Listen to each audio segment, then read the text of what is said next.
नमस्कार, देवभूमि एक्सप्रेस में आपका स्वागत है। मैं हूं आपके साथ दीपक भदौरिया। अपने एक दिवसीय दौरे पर खटीमा पहुंचे मुख्यमंत्री पुष्कर सिंह धामी ने सुरई वन रेंज में क्रोकोडाइल सफारी और जंगल सफारी का लोकार्पण किया। साथ ही मुख्यमंत्री ने चंपावत जनपद के टनकपुर में स्थित नादौर सफारी के गेट का भी लोकार्पण किया। बता दें कि क्रोकोडाइल सफारी उत्तराखंड की पहली क्रोकोडाइल सफारी है। मुख्यमंत्री ने धर्मपत्नी गीता धामी के साथ जिप्सी में बैठकर जंगल सफारी का आनंद लिया। मीडिया से वार्ता में मुख्यमंत्री पुष्कर सिंह धामी ने कहा कि वन विभाग के द्वारा जो पर्यटन के क्षेत्र में रोजगार देने के लिए क्रोकोडाइल और जंगल सफारी का निर्णय लिया गया था, उसका उन्होंने लोकार्पण किया। ये जंगल सफारी वाली बाइट यहीं पे मौके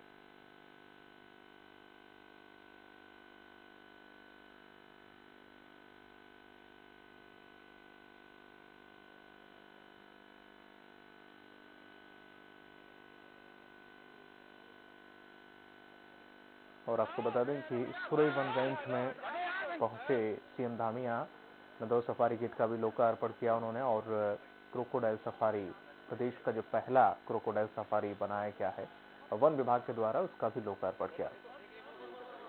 और अपने इस एक दिवसीय दौरे में यहाँ पर उनकी धर्मपत्नी भी उनके साथ रहे और इस दरमियान उन्होंने जंगल सफारी का लुत्फ भी उठाया। आप तस्वीरों में देख सकते हैं किस तरह से सफारी पर निकले सीएम धामी और उनकी धर्मपत्नी, और पीछे कार्यकर्ताओं का हुजूम भी है।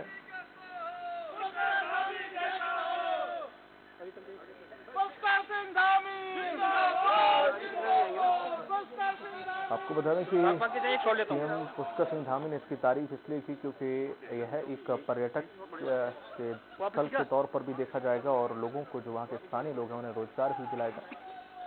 इस तरह से उत्तराखंड में पर्यटक और ज्यादा आकर्षित होंगे जब वहां पर इस तरह के स्थल या लोगों के घूमने लायक प्लेसेस होंगे, तो ऐसे में वहां के लोगों को रोजगार भी मिलेगा और पर्यटन को बढ़ावा देगा।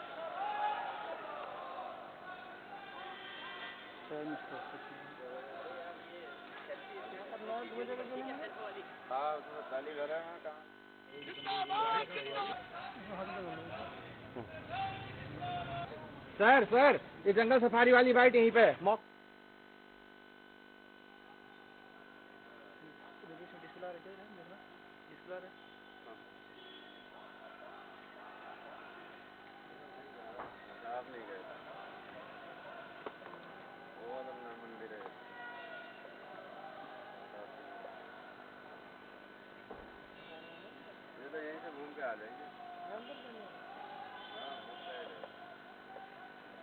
क्रोकोडाइल सफारी और जंगल सफारी का लोकार्पण किया गया यहाँ पर सीएम पुष्कर सिंह धामी के द्वारा। जाहिर है कि यह जरूर उत्तराखंड में पर्यटक को काफी लुभाएगा और यहाँ पर पर्यटन को बढ़ावा मिलेगा।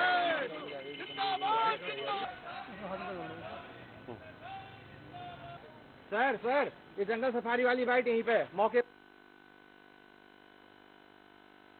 और इस पूरे सफर के दौरान उनकी पत्नी भी उनके साथ रहीं। उन्होंने जंगल का भ्रमण भी किया और क्रोकोडाइल सफारी में क्रोकोडाइल भी देखे।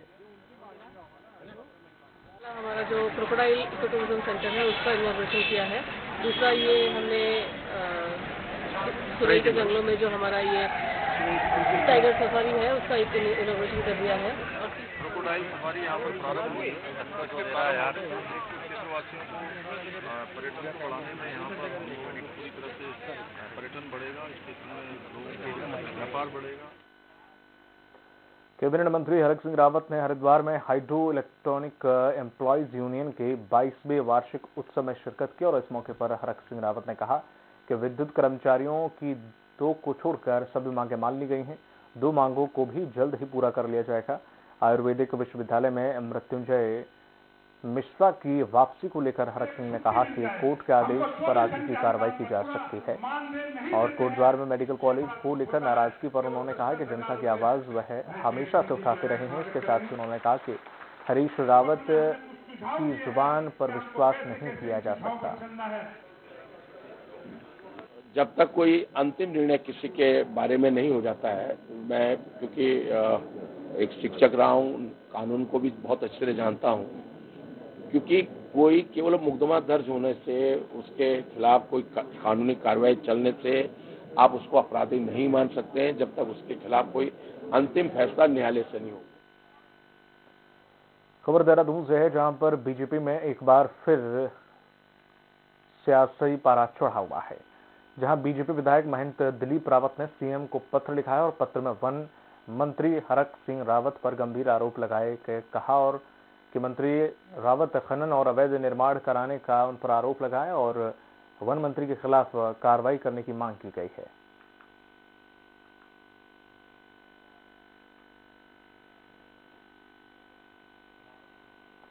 कैबिनेट मंत्री भगत सिंह की अध्यक्षता में कालाडूंगी के ब्लॉक कोटाबाग में श्रम निर्माण में पंजीकृत श्रमिकों को सामग्री का वितरण किया गया।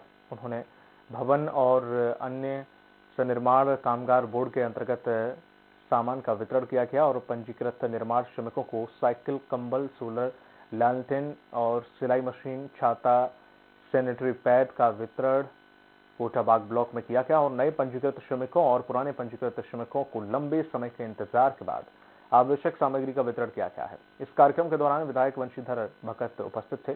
500 निर्माण श्रमिकों को सामग्री का वितरण किया गया।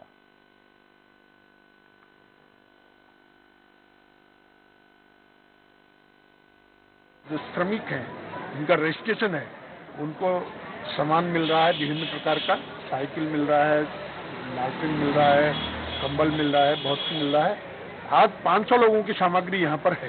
ये कोटाबाग जो ब्लॉक था, इसमें बहुत समय से सामान का वितरण नहीं हो पाया था। बहुत सारे नए पंजीकृत श्रमिक थे और पुराने भी थे जिनको सामान का वितरण अभी तक नहीं हो पाया था।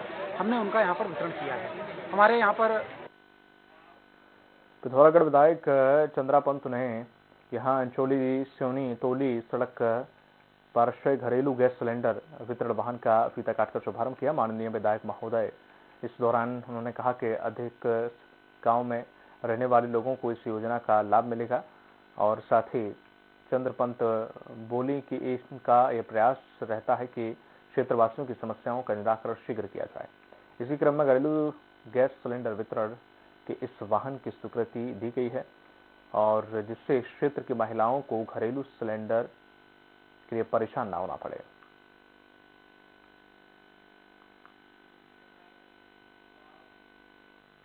उत्तराखंड में विधानसभा चुनाव को लेकर कांग्रेस में टिकट बंटवारे की तस्वीर आज साफ हो जाएगी। चुनाव अभियान समिति की बैठक के बाद आज दिल्ली हाईकमान के साथ स्क्रीनिंग कमेटी की बैठक हुई और जिसमें कांग्रेस के दावेदारों को प्रत्याशी बनाने पर तस्वीर साफ होगी और माना जा रहा है कि आने वाले 1-2 दिनों के भीतर ही कांग्रेस अपने उम्मीदवारों की लिस्ट भी सार्वजनिक कर देगी। दिल्ली में होने वाली इस बैठक में उन्हीं प्रत्याशियों का चयन किया जाएगा जो जिताऊ और टिकाऊ होंगे।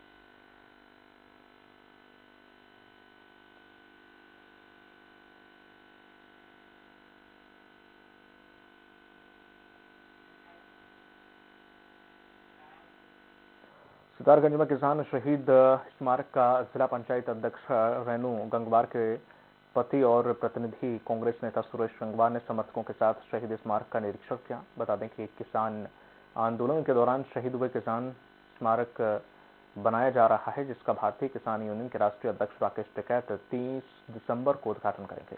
साथ ही किसानों के नाम से बनाए जा रहे 1 किलोमीटर रोड का भी उद्घाटन करेंगे। समय हमारे किसान 1 साल से ज्यादा का समय बॉर्डरों पे बिताया। इसमें हमारे कम से कम 714 किसान शहीद भी हुए। उनकी याद में गुरु नानक बरी फार्म में सड़कों का निर्माण हो रहा है, यहाँ पे गेट का निर्माण हो रहा है हमारे यहाँ के जिला पंचायत अध्यक्ष द्वारा। टोटल 716 किसान शहीद हुए। उनकी स्मृति में, उनकी याद में उनको हमेशा याद किया जाए। ऐसे में जिला पंचायत उधम सिंह नगर द्वारा शहीद स्थल हम बनाने जा रहे हैं, बना दिया है, जिसका उद्घाटन माननीय आदरणीय श्री राकेश टिकैत जी द्वारा परसों 30 तारीख को किया जाना है। खबर हरिद्वार से है, जहां पर स्वराज सेवा दल के कार्यकर्ताओं के हर की पौड़ी पर प्रदर्शन और नारेबाजी करने के दौरान हंगामा हो गया और हर की पैड़ी पर नारेबाजी करने पर गंगा सभा के महामंत्री और दूसरे पदाधिकारियों ने आपत्ति जताई। इस दौरान गंगा सभा में नारेबाजी कर रहे स्वराज सेवा दल के कार्यकर्ताओं को हर की पैड़ी से बाहर जाने के लिए कहा। इस बात पर दोनों पक्षों में लंबी कहासुनी भी हो गई। मैं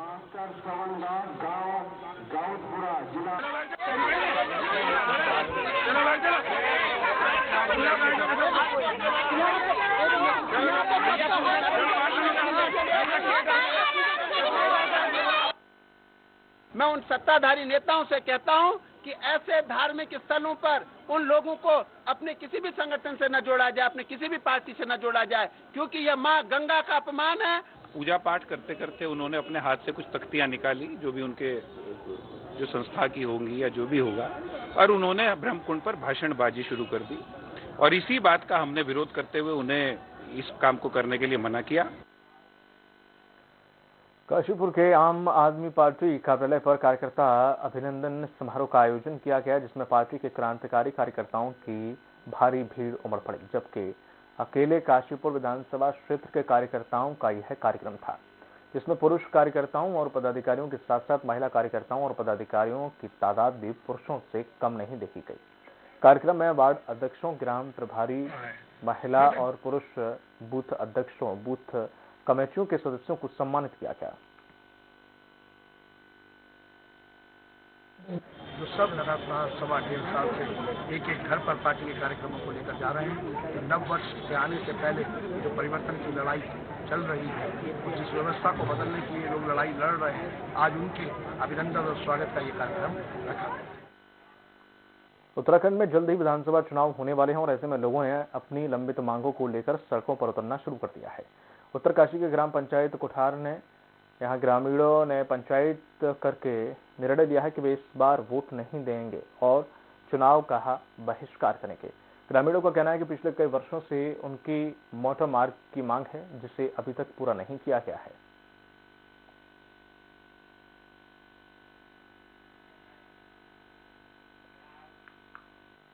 वहीं जसपुर में किसान अपनी मांगों को लेकर उप जिलाधिकारी कार्यालय के बाहर धरने पर बैठ गए। किसानों ने धान का पेमेंट न आने का आरोप लगाया। उन्होंने कहा है कि पिछले 2.5 महीने से यहां खतौनी नहीं मिलने से किसानों को खाद नहीं मिल पा रही है और बैंक लोन जमा करने में भी परेशानी आ रही है। किसानों ने कहा है कि उनकी मांगें पूरी नहीं हुई तो वे आगे भी धरना देंगे। और इसके साथ ही बताना चाहूंगी कि इससे पहले उन्होंने मेरे कार्यालय में जो निर्वाचन का कार्य कर रहे थे कर्मचारी, उनको बाहर जबरदस्ती निकाला था और उसी के बाद मैंने मेरी कोर्ट में भी लोग ताला लगाने की कोशिश कर रहे थे। मैंने उनसे ये साफ बोला कि ऐसा जो भी आपके द्वारा अभियुक्त है वो यहाँ पर नहीं की जाए। बैंक लोन जमा करने में बहुत ज़्यादा दिक्कत आ रही है, 2-2 लाख रुपये पे ब्याज पड़ रहा है किसान का। और आज हम एसडीएम जसपुर को ज्ञापन देने आए थे कि खतौनियाँ दिलवाई जाएँ, पर एसडीएम जसपुर का बहुत ही रुख जो था इनका गुस्से वाला, पता नहीं किस बात पे। वक्त फिलहाल छोड़ तो देखकर जल्द होंगे हाजिर।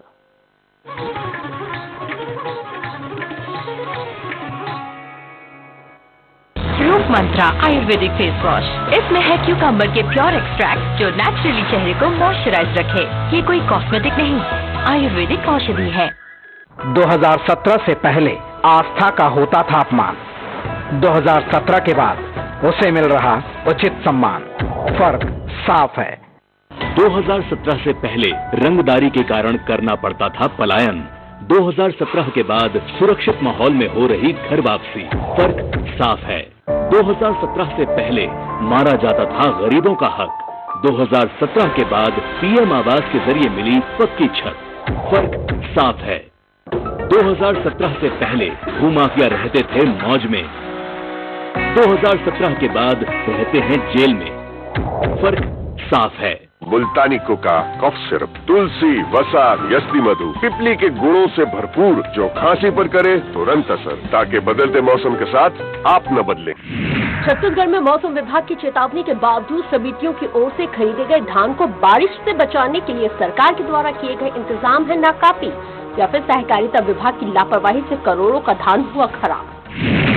बेमौसम बारिश के बाद धान खरीदी केंद्रों पर नजर आई अव्यवस्था को क्या जल्द दूर कर पाएगी सरकार, या फिर किसान यूं ही होता रहेगा परेशान? जनता मांगे जवाब में आज धान व्यवधान, कैसे होगा समाधान? शाम 7 बजे एसपी त्रिपाठी के साथ। अपनाएं आयुर्वेदिक रूप मंत्रा, इसमें है क्यूकम्बर के प्योर एक्सट्रैक्ट जो नेचुरली चेहरे को मॉइस्चराइज रखे, ताकि पिंपल्स और डेड स्किन जैसी प्रॉब्लम से मिले रिलीफ। रूप मंत्रा आयुर्वेदिक फेस वॉश, ये कोई कॉस्मेटिक नहीं, आयुर्वेदिक औषधि है। उत्तर प्रदेश में विधानसभा चुनाव से पहले सुगंध पर मचे सियासी घमासान में भ्रष्टाचार का एक दूसरे पर आरोप लगाने वाली सपा और बीजेपी में आखिर किसका दावा है दमदार? सूबे का सियासी पारा चढ़ाने वाला अरबपति इत्र कारोबारी किसका है करीबी? और अखिलेश यादव की मांग पर सरकार के सीडीआर निकलवाने के साथ ही बैंक खातों की कराएगी बारीकी से पड़ताल। सत्ता का संग्राम में आज सुगंध पर सियासत, शाम 5 बजे एसपी त्रिपाठी के साथ।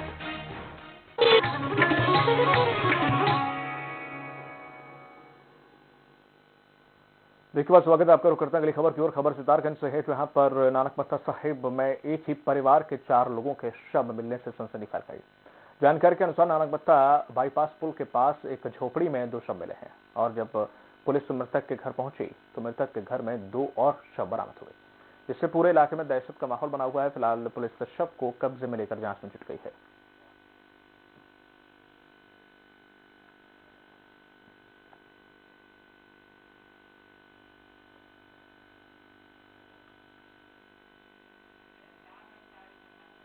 अधिक जानकारी से जुड़ गए हैं सहयोगी एहसान अंसारी। एहसान, क्या पूरा मामला था? कितने जो सदस्य हैं एक ही परिवार के हैं या ये अलग अलग हैं? पूरा मामला क्या है? आखिर पुलिस कहां तक इस पूरे मामले को समझ पाई है?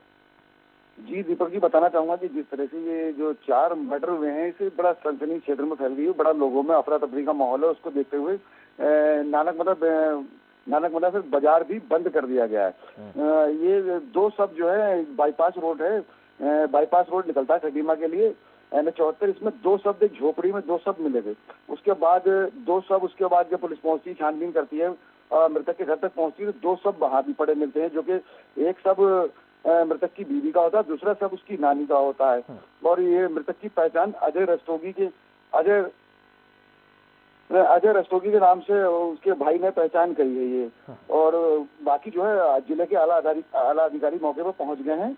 ये जो अजय शंकर रस्तोगी ज्वेलर्स नाम से दुकान थी नानकमत्ते में, आशा देवी इनकी पत्नी है, उनकी भी मृत्यु हो चुकी है और इनकी नानी की भी मृत्यु हो चुकी है। 4 शव मिलने से क्षेत्र में बड़ा दहशत का माहौल है और इसको लेकर जिले के आला अधिकारी सब घटनास्थल पर पहुंच रहे हैं। ऐसा इस पूरे मामले को लेकर पुलिस प्रशासन का क्या कुछ कहना है? अभी पुलिस प्रशासन किसी भी तरह का कोई भी मतलब अपने बयान से बच रही है। कहीं ना कहीं ये मामला बड़ा मामला है। जिस तरीके से क्षेत्र में 4 घटनाएं हुई हैं और आज ही सीएम का खटीमा दौरा था। खटीमा दौरे पर उन्होंने अपने पहुंचे थे और उसके ठीक खटीमा सीएम की विधानसभा के जस्ट बगल का ये मामला है। तो इसको लेकर भी काफी बड़ी घटना को देखते हुए पुलिस प्रशासन जहां पहले सीएम के प्रोग्राम में था, वहीं उसको देखते हुए पूरे जिले की आला अधिकारी सब 15 किलोमीटर की दूरी है खटीमा से, वहीं सब पहुंच गए। जाके मौके पे यहाँ विधायक प्रेम सिंह राणा भी पहुंचे थे, जो कि उसी विधानसभा के हैं। एसपी सिटी ममता बोरा, सारे अधिकारी वहाँ मौके पर इस समय घटनास्थल पर पहुंच चुके हैं, जो कि काफी गहनता से इसकी एक एक चीज की जांच पड़ताल की जा रही है और अभी कोई भी अधिकारी कुछ बोलने को तैयार नहीं है। चलिए, तमाम जानकारी साझा करने के लिए शुक्रिया आपका एहसान।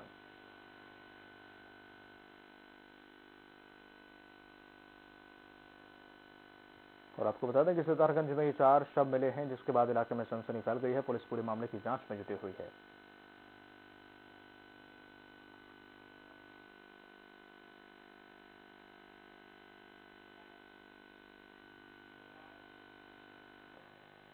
हरिद्वार में आम आदमी पार्टी के कार्यकर्ताओं ने कृषि मंत्री सुबोध उनियाल के खिलाफ नारेबाजी करते हुए पुतला दहन किया। बता दें कि कैबिनेट मंत्री सुबोध उनियाल ने टीवी चैनल की डिबेट में आपत्तिजनक टिप्पणी की, जिसको लेकर आप कार्यकर्ताओं ने कैबिनेट मंत्री के खिलाफ विरोध प्रदर्शन किया।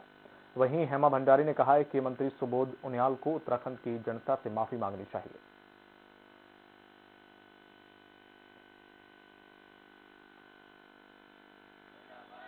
भाजपा की जो करनी और कथनी है वो सबके सामने है, सबको दिखाई दे रही है। जब जो उत्तराखंड की जनता के अपमान की बात है और उत्तराखंड की जनता का अपमान आम आदमी पार्टी किसी भी हाल में नहीं सहेगी और उनको जनता से माफी मांगनी चाहिए। हरिद्वार में कनखल थाना पुलिस ने वाहन और मोबाइल चोर गिरोह के 3 सदस्यों को गिरफ्तार किया है। गिरफ्तार आरोपी से 4 बाइक और 7 मोबाइल फोन बरामद हुए हैं। दरअसल पिछले कई दिनों से शहरी क्षेत्र में वाहन और मोबाइल चोरी की कई घटनाएं सामने आ रही थी, जिस पर कार्रवाई करते हुए पुलिस ने चेकिंग अभियान तेज करके गिरोह को पकड़ा है। वहीं सीओ सिटी शेखर सोयाल ने बताया कि पकड़े गए युवकों पर पहले भी चोरी के मुकदमे दर्ज हैं। फिलहाल पुलिस कार्रवाई में जुटी है।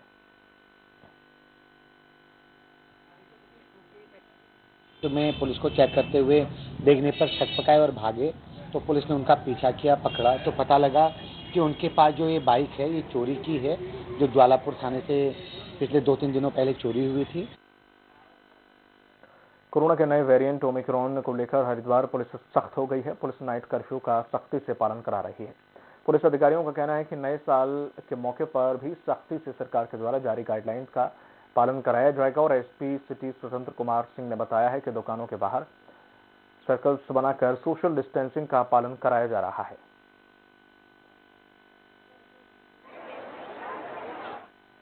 ऑलमोस्ट पूरे हरिद्वार डिस्ट्रिक्ट में 200 से 250 के आसपास के वैक्सीनेशन सेंटर बनाए गए हैं। मैं टारगेट की 15,000 से 18,000 के आसपास डेली किया जाए।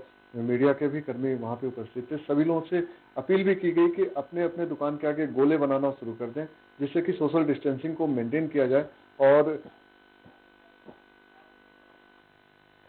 हरिद्वार में स्वास्थ्य विभाग कोविड टीकाकरण के दूसरी डोज का 100% लक्ष्य को हासिल करने के लिए गंभीर दिखाई दे रहा है।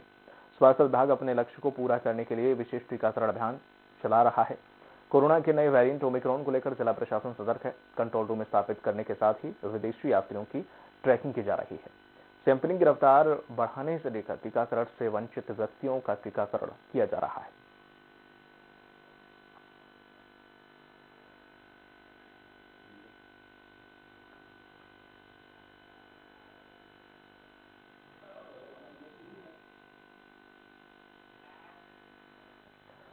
जशपुर मंडी कार्यालय में राष्ट्रीय कृषि बाजार ई नाम का ऑनलाइन परीक्षण किया गया।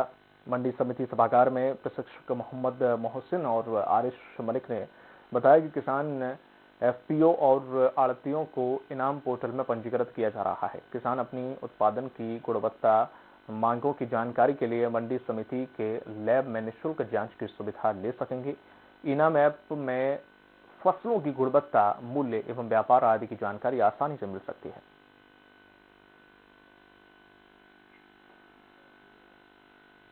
अभी गवर्नमेंट ने जो हमें जो बोर्ड द्वारा दिया गया है वो सिर्फ 4 चरणों में दिया गया है। बीच बीच में प्रशिक्षण दिए जाते हैं और इसके अलावा भी जो है हम किसानों के बीच में जाके मीटिंगें करके, सभा करके। तो पौड़ी से जहां पर डीएम ने सर्द मौसम को देखते हुए कलेक्ट्रेट परिसर में पौड़ी के 15 निर्धन व असहाय लोगों को कंबल वितरित किए। जिलाधिकारी डॉक्टर विजय कुमार जोगदंडे ने कहा कि निर्धन व असहाय लोगों की मदद के लिए अन्य स्थानों को आगे आना चाहिए और जिससे जरूरतमंद लोगों को सहायता मिल सके। साथ ही जिन लोगों को कपड़ों की आवश्यकता हो उन लोगों को भी कपड़े उपलब्ध करवाए जा रहे हैं। ग्रामीण क्षेत्रों में तहसील व ब्लॉक स्तर पर अलाव और कपड़ों की व्यवस्था की जा रही है। दृष्टिगत जो है इस वर्ष में काफ़ी ठंड का प्रभाव महसूस हो रहा है और शीत प्रकोप को दृष्टिगत सभी नगर क्षेत्रों में, सभी ग्रामीण क्षेत्रों में अलाव जलाने के लिए संबंधित नगर पालिका के जो अधिशासी अधिकारी हैं उनको निर्देश दिया जा चुका है। ग्रामीण क्षेत्र में ब्लॉक के माध्यम से और एसडीएम और तहसील के माध्यम से कार्रवाई कर रहे हैं। पिथौरागढ़ के पर्वतीय इलाकों में जोरदार बर्फबारी हुई है। ऊंचाई वाले इलाकों में लगभग 2 इंच तक बर्फ जम गई है। बर्फबारी के बाद इलाके में शीतलहर बढ़ गई है। मुनस्यारी में बर्फबारी के बाद न्यू ईयर सेलिब्रेशन के लिए आने वाले पर्यटकों में खुशी का माहौल है। पिथौरागढ़ में 15 किलोमीटर, गंगोलीहाट में 9 किलोमीटर और बेरीनाग में 8 किलोमीटर, डीडीहाट में 37.5 किलोमीटर बारिश हुई है।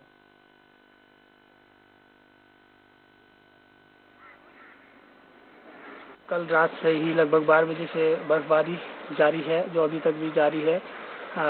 कल रात से ही बर्फबारी होने से लगभग मुनस्यारी में 1 से 2 इंच और कालामोनी बेटलीला तक आधे फीट से 1 फीट के बीच में बर्फबारी हो चुकी है। हम हैं कलकत्ता से, हम आए हैं इधर उत्तराखंड में घूमने। इधर चकोरी में आए हैं KMBN गेस्ट हाउस में, बहुत अच्छा लगा। चमोली में एक बार फिर से मौसम ने करवट बदली है। ऊंचाई वाले स्थानों पर जमकर बर्फबारी हो रही है तो निचले इलाकों में झमाझम बारिश। वहीं मौसम विभाग ने आगे भी बारिश और बर्फबारी की आशंका जताई है। लगातार हो रही बर्फबारी का नया साल मनाने आए पर्यटक जमकर लुत्फ उठा रहे हैं। वहीं पर्यटकों की संख्या बढ़ने से व्यापारियों में भी खुशी का माहौल है।